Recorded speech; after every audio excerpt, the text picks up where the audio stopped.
Sarah Bagley has been interested in Brandon Wiscombe for almost a decade.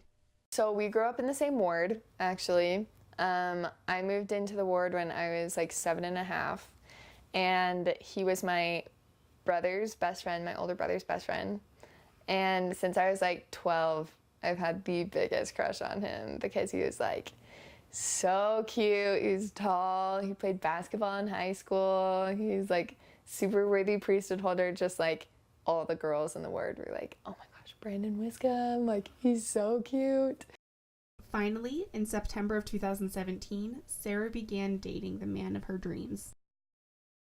He is so thoughtful. Like he's super funny. He always makes me laugh, and that's one of my favorite things about him is that he makes me laugh.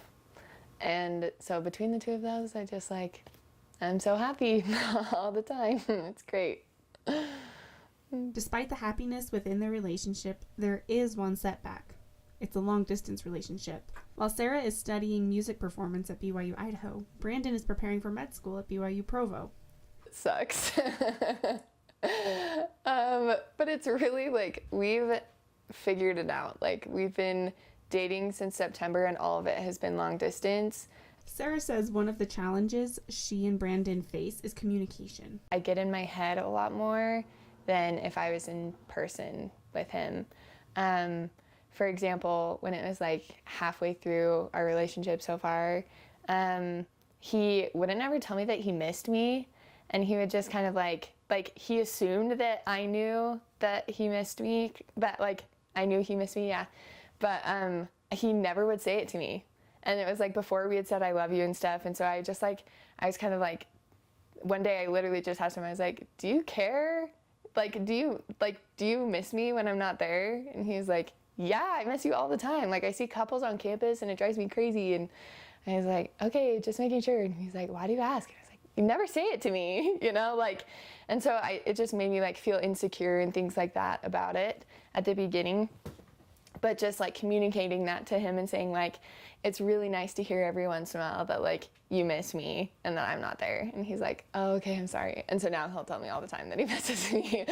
He's like, overdone it, but it's great. I love it. Missing each other is actually one of the couple's current biggest challenges, and Sarah has noticed how this affects her.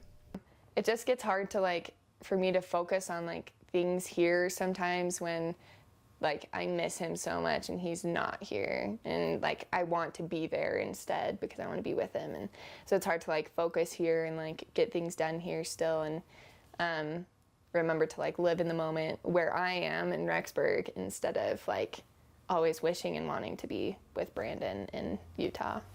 Sarah said she has learned how to make her time away from Brandon more enjoyable.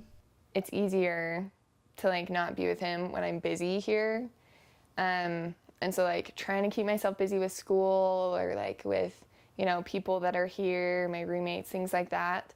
But it also helps, honestly, to remember the countdown. Usually that countdown is for a weekend visit, but their current countdown is a little different. I get to finally go home after this semester and be with him all summer, and I'm really excited. Sarah said she is most excited to not have to leave Brandon again after 3 days. Getting to know that like, okay, today was really awesome, and tomorrow I get to see him again when he comes home from work, and the next day I get to see him again when he comes home from work, you know, and just like hanging out with him every day and just knowing that we get to do everything together when we're there, and that like I don't have to leave in 3 days to go back to school, you know.